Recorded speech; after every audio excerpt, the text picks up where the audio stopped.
Hello everyone. Hello, We have Cameron. a lot of threads about the new ship Antares on Spectrum. Right now, only a very few big streamers and big YouTubers have access to Antares. Feedback on Spectrum isn't exactly fantastic. People are calling Antares Scorpius DS. Yeah, Rock DS is Scorpius DS. Amazing. just another fail. And we have some nice memes. Look at this. Is this supposed to be a joke? Yeah. This is my favorite meme. Overall, Where's his let's say video? This is my favorite meme for the Antares Copilot. And you know what? I said that it's gonna be like this. And you know why? And people didn't trust me. People said that I'm being a fucking idiot. But you know why I said this? Because CAG has no idea how to make multi-crewing engaging at this point. And they're pushing us into multi-crewing with the Reclaimer and the Vulture, I guess. And now we have the Antares with a Copilot that only has like 2 buttons. And you know what? My camera died. You know what? If you had a second account and a second like laptop or a PC or whatever, you could just like have it right next to your PC, have a like another mouse right next to you, and you can multi-crew it on your own. Because there's only 2 fucking keybinds. So you can just like click, left click, right click, whatever, and that's it. And still like fly and play on the main as a pilot. And the co-pilot is gonna be the second account. So yeah. Is this supposed to be a joke? Yeah. Overall, let's say it that way. Also, the people funniest are thing not is that the Antares, the QED device that he has, only stops him, or it only stops the Antares or the Scorpius from jumping away. happy with But I guess that's a Antares. bug. So what is the problem? First time, people found evidence of Antares in XML files. Why would, like, dude, I can barely get anyone to man a hammerhead, nevertheless, a Scorpius. So why would anyone be in the backseat of the fucking Scorpius? That's like the most like engaging fucking thing ever, right? Especially with a desync. And especially with, like, you can't even, like, I watched the videos just like you did because I didn't get the Antares like some people did. So, yeah. But I saw that there's not even a HUD in the back seat. There's nothing. You can't even fucking see who you're fighting or the distance or whatever. You're just there to fucking click buttons and that's it. It's fucking amazing. It lost the turret and got EMP, snare, pulling ships out of quantum, and dampener, preventing ships to go into quantum. Many people made videos stating that this is too much and CRG removed the snare. Antares still has EMP and dampener. And now it turned out that CRG made it so that EMP and dampener can only be used from the second seat. The pilot has I mean, some of us, like myself, we already knew that this was going to happen. Because that's how CAG operates. They think that this is a good idea, therefore they're going to do it. Because, oh, multi-crewing. No, this is not fucking multi-crewing. no access to them. People are complaining in chats on Reddit and Spectrum that having a second person as a button pusher is not good gameplay. Yeah, just to... Imagine playing like Sea of Thieves. I never played it, but I watched videos.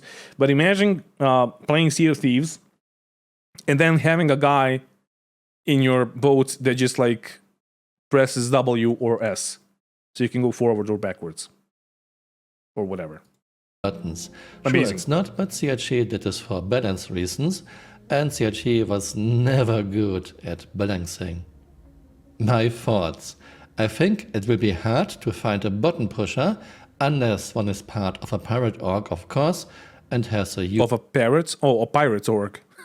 huge group. Because like only a parrot would enjoy pressing 2 buttons.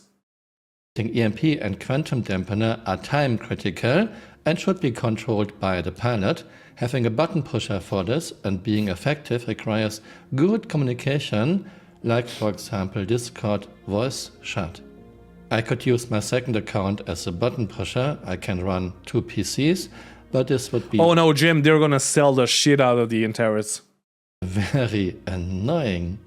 Overall, I think this is not a silly thing, giving us a heavy fighter with all those tools and then nerfing it by removing snare and having a dedicated button pusher for EMP and dampener. Minimum viable multi-crew gameplay, exactly what it is. It's just another example of something CHE is fantastic at, introducing a problem. Here a ship would be too OP, giving us a bad solution for a problem CHE themselves just introduced. Second seed has to push the 2 buttons for EMP. You know what the other ship is that has the same thing, introducing a problem and then giving us a bad solution to the problem that they introduced themselves?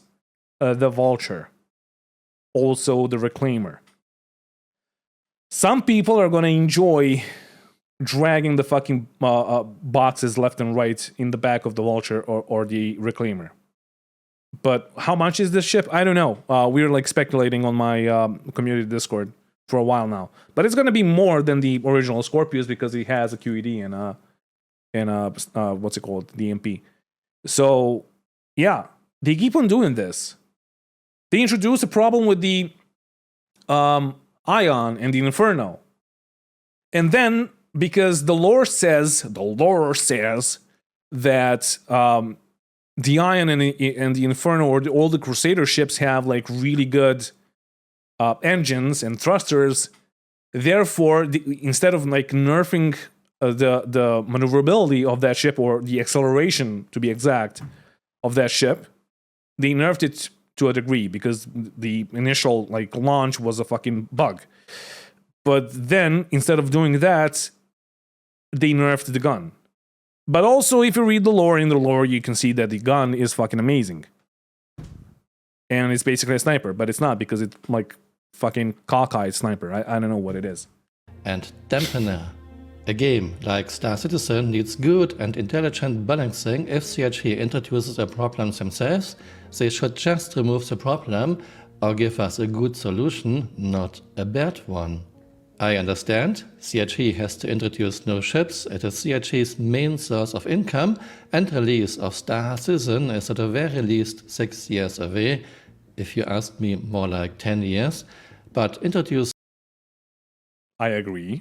bad ships, vehicles like Cutlass Steel, Rock DS, Antares, or releasing ships in OP state only to nerf them as soon as sales are over, for example Ares, is not a good long-term solution.